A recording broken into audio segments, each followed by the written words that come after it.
Part 5. When my hair was dried, I turned to my bench to get my clothes and realized I hadn't brought any in with me. I looked at my hamper and actually thought about taking the clothes out I had on when I came in. I had only worn them for a few minutes, but the thought of it was too much. Everyone has their quirks. I slipped back into my robe and opened the door. Track was sitting on the bench at my dressing table. I glanced at him as I went to my dresser. There was a weird silence between us as I pulled out another pair of jeans and then tucked my underclothes between the folds. I stepped into my closet and found myself staring at my shirts but thinking about Track. I had briefly seen him naked before, as well as most of the other wolves in the pack, just before or after they shifted. It wasn't like the comic books where their clothes morphed with them. I mean, really, that didn't even make sense. Where would they go? They had never seen me naked, but only because I didn't change. Like everything else with wolves, that's just how it was. I bit my lower lip as I reached up without looking and yanked a t-shirt off a hanger. I pulled my bundle to my chest and walked quickly back to the bathroom. When I finally emerged, Track was standing with Allison. I smiled at her, thankful she was there this time. "I wish there was some way I could go with you and go get our outfits," she whined, as she sat on a chair.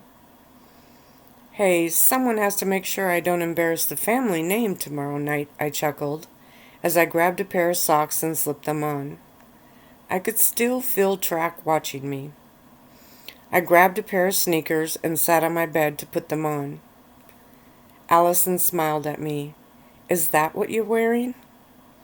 I frowned and looked down at myself. I had on a pair of jeans, totally appropriate for the occasion. Running shoes were a must. Then I noticed my shirt. It wasn't a t-shirt like I had thought. It was actually a lacy black camisole that was cut more like a tank top. It was lined with soft cotton material, which could be why I didn't realize what I had put on. I stood up, still looking down at it. I didn't realize," I stuttered. "I thought I grabbed a t-shirt. I better get something else." I headed towards my closet again, my head swimming with confusion, when I felt a hand on my arm. I looked up at Track, who had his familiar smile back in place. "Leave it on. It looks nice on you."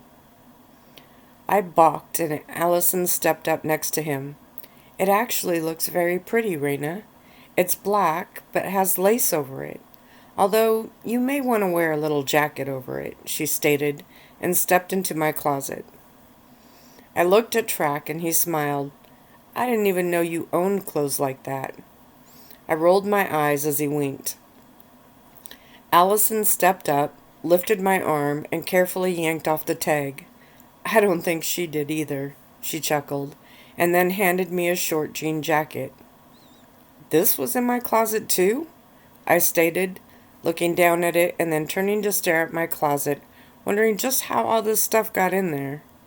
She wiggled her eyebrows and smiled. "Now, how about we do something with your hair?" I nodded, moving out of Track's grip, and walked to my dressing table. I had this part covered. I grabbed a brush and pulled my hair back, then picked up a big ponytail holder and wrapped it around, keeping the ponytail up a bit high. Allison frowned, and I smiled, holding my hands out. "There, all set." Track looked at Allison and smiled. "I say we take what we can get. Besides, I like how she looks in a ponytail." I shot him a look and he nodded. "Plus it gives me leverage when we wrestle." I rolled my eyes and Allison's brows knitted as she looked from Track to me. I eyed her back and then turned. "Okay, I have to go tell my dad I'm leaving. I'll be right back." For some reason, I bolted out of the door and nearly ran down the hall, making Michael and Ander rush to catch up. My father wasn't in his study, and I turned to head towards a sitting room where I nearly plowed into Jonathan, who was coming out of another room. "Sorry about that," I stated. "I was looking for my dad." He smiled at me. I think he's in the sitting room with the others. Thanks. You look very nice, he added, turning towards me as I walked past him.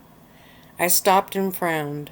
I'm in jeans, with my hair in a ponytail, and I don't wear makeup, I stated to point out the obvious. You don't need makeup, Reina, and that shirt and jacket are the perfect touch. I shook my head, wondering what was going on, and instead simply turned and walked down the hallway. Yes, it was rude, but he didn't seem to be taking the subtle hints. When I found my dad, he hugged me and also made some comment about what I was wearing. What is it with everyone all of a sudden, I grumbled, and my father laughed. You really have no idea, do you? Will you tell me? I asked, my eyes wide and the plea obvious. No, it's something you need to find out for yourself. He kissed my forehead and I left, more baffled than before. When I got to the main hall, I slowed. Allison, Track, and Jonathan were standing there. They all turned as I walked up. Allison had an odd grin on her face, but wedged between those two, it didn't surprise me. My bodyguards were also waiting, looking anxious as they always did when I was about to leave their protective wings. Track stepped up to me and smiled. Ready now? Yes, I replied quietly. Forget anything? I don't think so. He grinned and held up my leather backpack. I wrinkled my nose and snatched it from him, tossing it over one shoulder.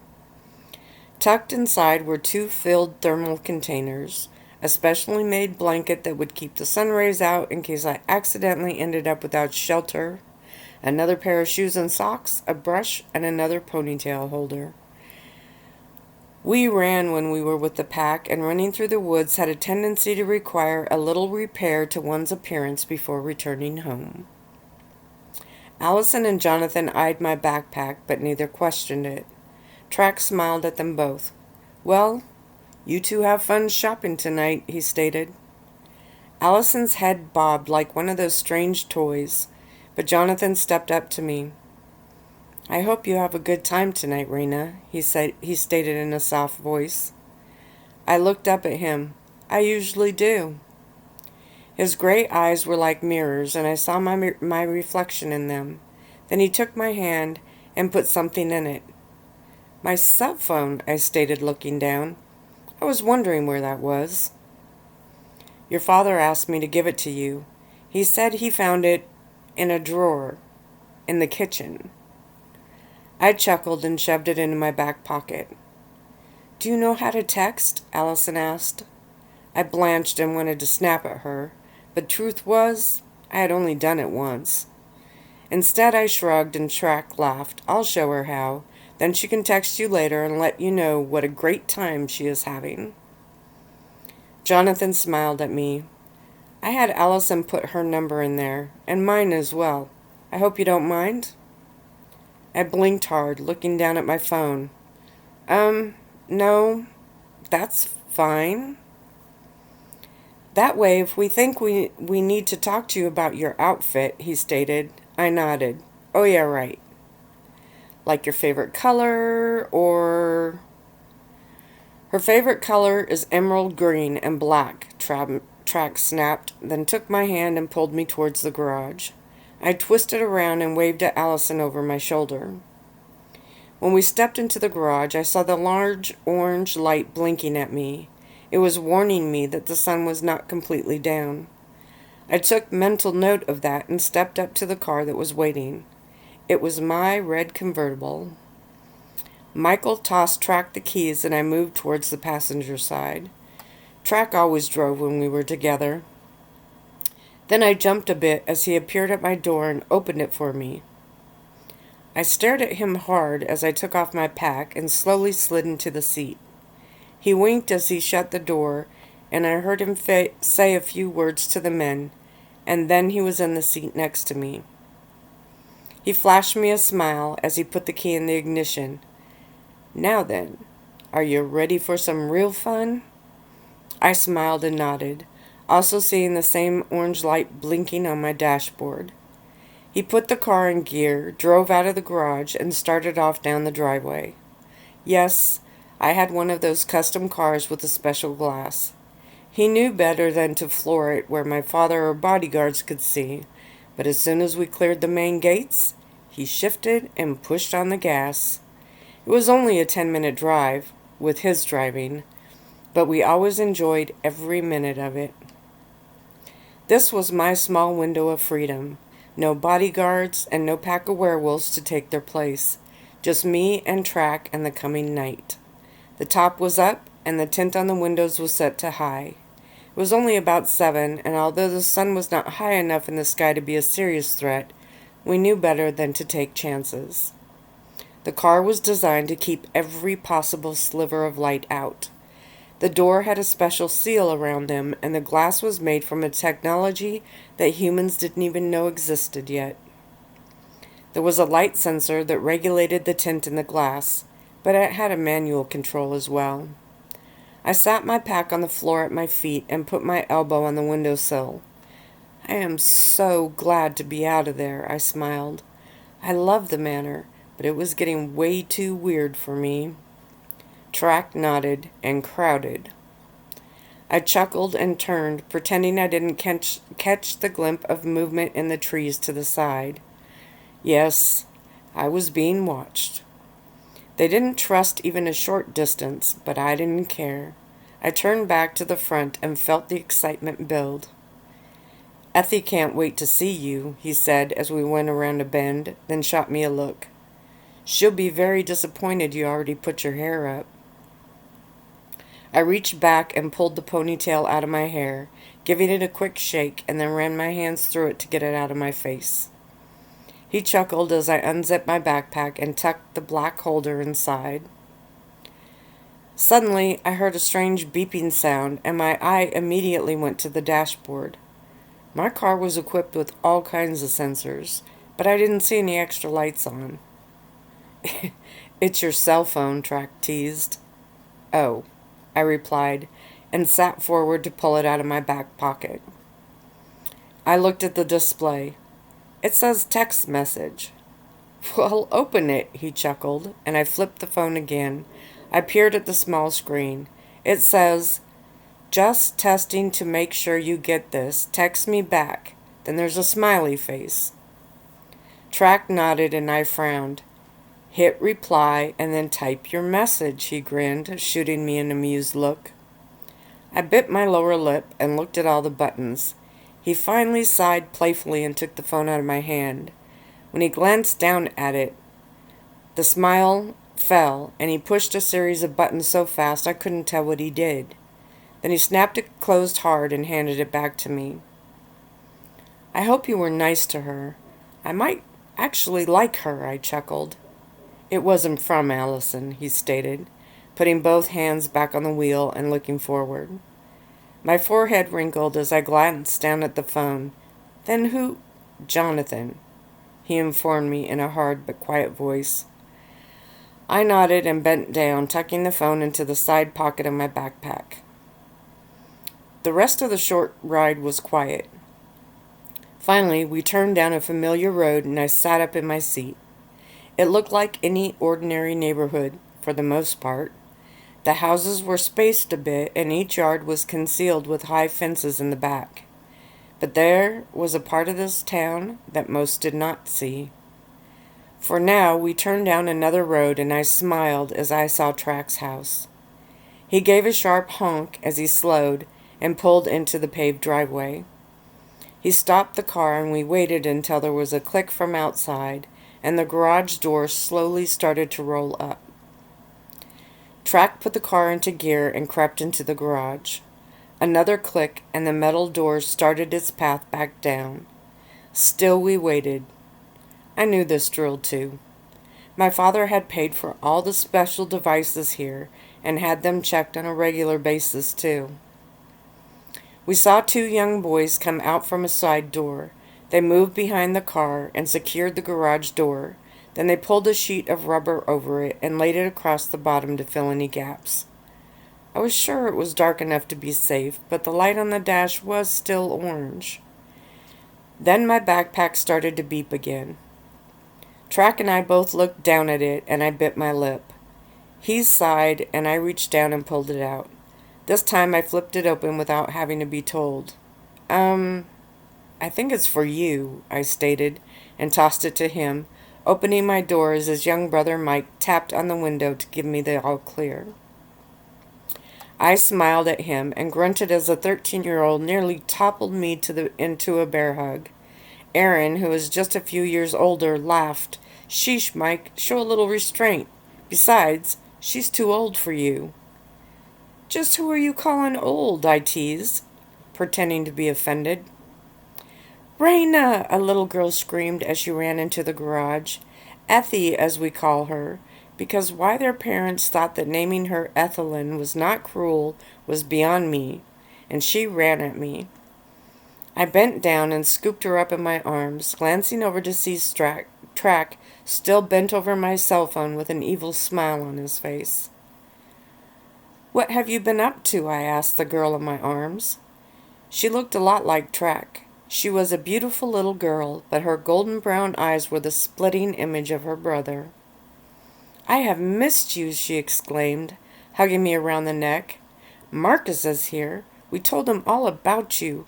He's the new wolf, and he is cute. She leaned into my ear to whisper the last part. I winked at her. Well then, I would think that all the girls in town would be thrilled to have a new wolf to fight over. Effie laughed and eyed my hair as I walked around the front of the car. Track had my pack in his hand and stuffed the cell phone in the side mesh pocket, looking at me with a triumphant grin. What did you do? I asked with a worried look. He shrugged. What? I was polite. Then grabbed his sister out of my arms and we all walked into their house. It was a nice 2-story house, which was like my second home. As soon as I stepped inside, the final brother, Josh, who was only around 6 in appearance, pounced. I twisted quickly and caught him in mid-air as he jumped off a chair. I was sure he had waited on it just for me. Josh, knock it off, Mike barked, taking the boy out of my arms. I laughed. Track's mother, Sally, stepped up and hugged me tightly. She was a bit shorter than I was, but not by much. And, as always, she smelled safe and happy. Her dark blonde hair was tied back in a loose braid, and her brown eyes sparkled with a smile that was nearly always on her face. Like the rest of her family, she was solid, but she was feminine even in her jeans and button-up shirt. They all treated me like family, and I loved being here. So, how long do we get to have you tonight? She asked, taking my hand and leading me into the family room. I turn into a pumpkin at midnight, I chuckled, and she nodded, giving me a warm hug. Well then, we'll just have to make the best of it. I felt the rest of my stress slip away, and the freakish events of the last 24 hours went with them. Track's father stood up from the couch and smiled as he walked through the children to give me a hug. We're glad you were able to come, he stated, and then turned. This is Marcus Tiller, our newest werewolf. The new wolf stood, and I felt my knees go a little weak. He was at least 2 inches taller than Track, with dark brown hair, so dark it almost seemed black. It was longer and tied at the nape of his neck. His features were striking, and his green eyes were flanked by long, dark lashes. I swallowed hard as he stepped up and held out his hand. It's a pleasure to finally meet the famous Reina, he said with a grin. Oh my God, I thought as he spoke. His voice was deep and rich, and I wanted to hear him say something else. Anything else. David, Track's father, laughed and slapped him on the back. Reina is Pack, Marcus. You don't shake hands with Pack. I shrugged, and Marcus nodded and stepped forward, bending down to give me a polite hug. I patted his back in kind and then straightened, my eyes immediately looking for Track. He was standing, with my backpack over one shoulder, watching me. The smile had slipped, and it took a split second to return. Effie grabbed my hand. Come on, Reina, I have to put your hair up, she stated in a very authoritative way. I shrugged at Marcus and let myself be led into her room, stealing one more glance over my shoulder before the door shut. She walked me over to her dressing table and had me sit on the stool there. Oh, my hair stuff is right here. We both turned to see Trax standing there grinning. What would you do without me to take care of you? He plopped down on the end of his little sister's bed, unzipped the bag, and rummaged through it. Effie watched him and then finally huffed and walked over, leaned over her brother's lap, and reached inside. Another round of beeping came from my bag, and I shook my head as he pulled the phone out, handed his sister the rest of the bag, and shrugged. What? They don't think I'm the one sending those texts, do they? No, he stated, flipping open the phone. And it isn't they. I moaned and then turned around as Effie stepped up on a footstool behind me and became very serious as she brushed my hair into a ponytail. I sat still and didn't flinch as she wrapped the holder around my hair. When she was done, she stepped down, walked in front of me, and inspected her work, pursing her lips and tilting her head as she studied me. Finally she nodded, and I smiled, glancing at the mirror on the dressing table. Perfect as always. The little girl beamed and put my brush back in the leather bag. Then she shot her older brother a hard glare. Daddy says it's rude to text when we have company. Ray isn't company, pup, he teased, but slapped the phone closed. When he stood, I saw him tuck the phone into his own pocket, and I groaned. What are you doing to me? I thought, but was pulled back into the family room by Effie. She walked me over and stopped in front of Marcus. How do you like Reina's hair now? She stated, and I flinched. He looked at me and then turned and met down. Effie, I don't know how you did it, but she looks even prettier than when she first came in. The little girl grinned and looked up at me, then winked. I gasped, and she nodded. Great. Now I had a 10-year-old werewolf trying to set me up. I was too young to be an old maid, so what exactly was the fascination with this new pastime anyhow? Marcus stood back and smiled at me. I shrugged. She's my hairdresser. Track walked out of the room. Hey, Mike, go check the signal in Ray's car for me. On it, came a voice from the other side of the room. The family room was large, but with everyone in there at once, it was a bit full. Still at Orange, came the reply a few seconds later, and Track frowned. Well, we're stuck here for a bit then. Stuck here? His dad teased, and Track shrugged. She's on a time limit, Dad. I want her to have some fun tonight. Are you going away, Reina? Effie asked, suddenly looking very concerned. What? No, I stated. Track shrugged.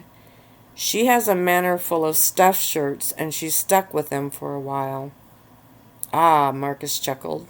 Well, we'll have to make sure you get to enjoy yourself tonight. Track stepped up to my shoulder.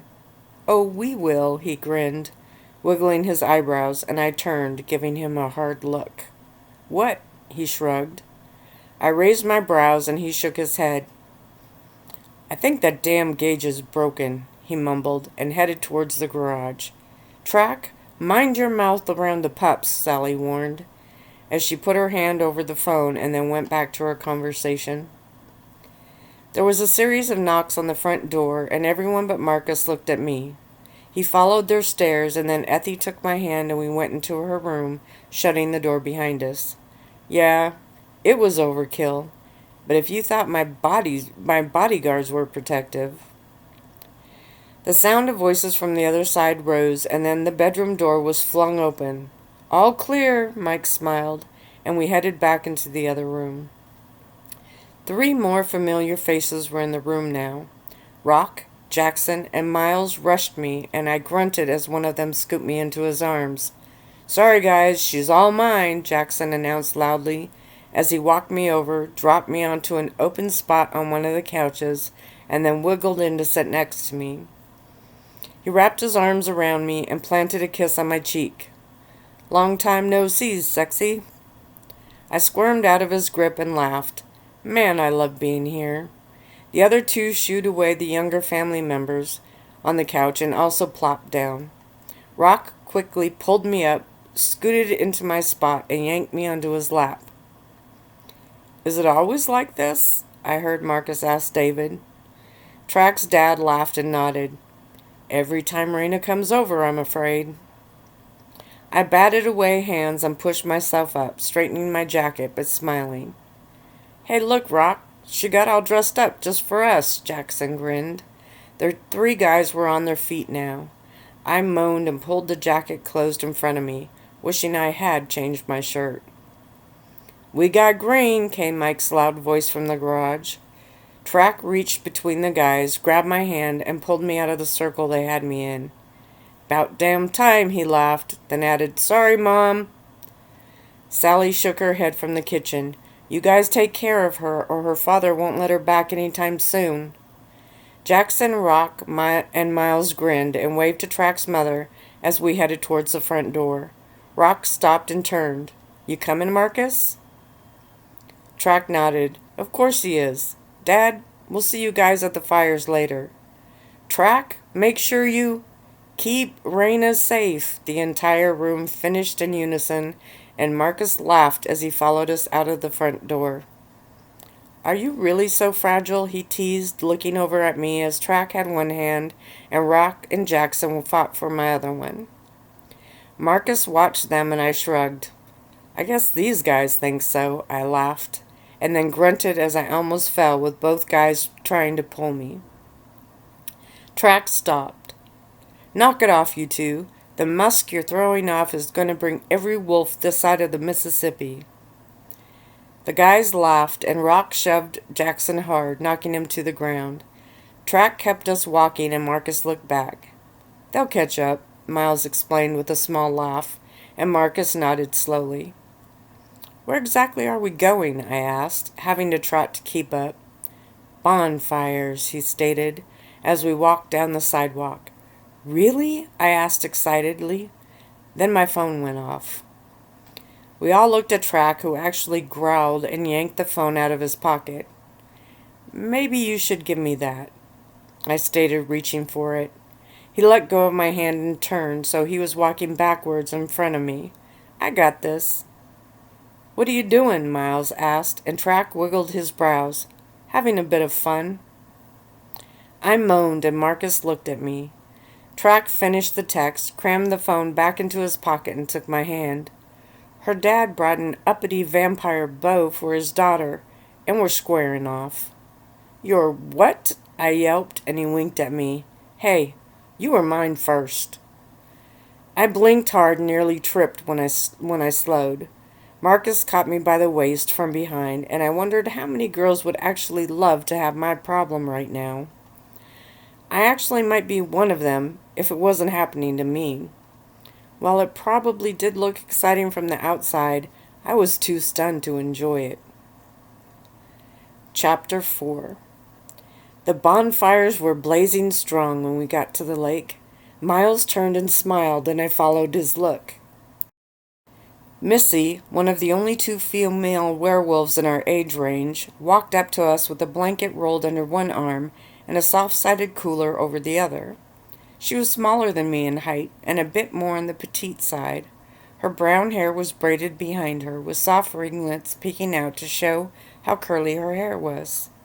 Miles rushed up to her and quickly took her bundles. I smiled, suddenly realizing why he was more subdued than the rest of our gang. Missy grinned at him and then smiled at me and gave me a warm hug. I'm glad you got to come tonight, she stated sincerely. Me too, I chuckled and smiled. She was one of the few female friends I had here, although we didn't get to spend much time together. Miles and Missy, huh? I smiled and she blushed a bit. Wolves mated for life, so finding a partner wasn't something that was taken lightly. Once paired, they were fiercely loyal, and more than one wolf had died shortly after losing his or her mate, from the emotional part of it. Track bumped my shoulder with his, and we continued on down the bank. The sound of laughter and playful growling filled the air along with the smoke of 4 enormous bonfires. Jackson ran up, grabbed my hand, and took off at a run, dragging me along with him. Normally I'm faster than most of them, but I wasn't prepared and stumbled a few times before I got my legs under me. Rock was next to us in a flash, snatched my free hand, and we headed towards one of the fires, where the wolves were closest to our own age. Pack or not, we still had cliques, and they were set up by age. Phil smiled and ran over, grabbed me by the waist, and swung me around. "We were wondering if they were going to let you out of that prison," he chuckled, when he finally set me back on my feet. Then he leaned over and gave me a quick kiss on my cheek. Like the others, he smelled like Pack. We all had the same base scent. It's how we could know each other, even deep in the woods. There was a definite pecking order to the pack as a whole, but the same held true within each clique. Track was actually almost the highest among ours, but Phil was our clique alpha. He was very good looking, too. His ash blonde hair was tossed softly around his square chin, and he had a dimple when he smiled. His brown eyes pulled you in, and his smile made you like being there. I watched him with a bit of pack pride and a bit of alpha awe. Marcus and Track walked up to Phil, turned and greeted Marcus with a hug and a slap on the back. "Well, throw your rugs down and enjoy," he smiled, winked at me, and then trotted back over to sit with a girl that waited on another blanket. Teresa wanted Phil. She was trying to stake her claim and didn't care that most of us stayed away from her because of how nasty she was about it. She smiled and waved at me, though I noticed the smile didn't reach her eyes, even from this distance. I gave a polite nod and followed the guys and Missy to the other spot, trying not to shiver as I felt her glaring at my back. The guys threw the blankets out, and Miles and Missy quickly sat down next to each other. I bit my smile back. They made a cute couple. The rest of us sat down, and Jackson pulled out a black pen from his pocket. He moved behind me, putting his legs on either side. I slipped my jacket off, and he lowered the back of the neckline and leaned over me with a serious look on his face. Marcus watched, and Track shrugged. Her father won't let her get a real pack tattoo, so we draw one on her when she comes for events. Marcus's brow rose and Rock nodded. "Reina is a very special little girl," he teased, ignoring the look I shot at him as I held my ponytail to the side.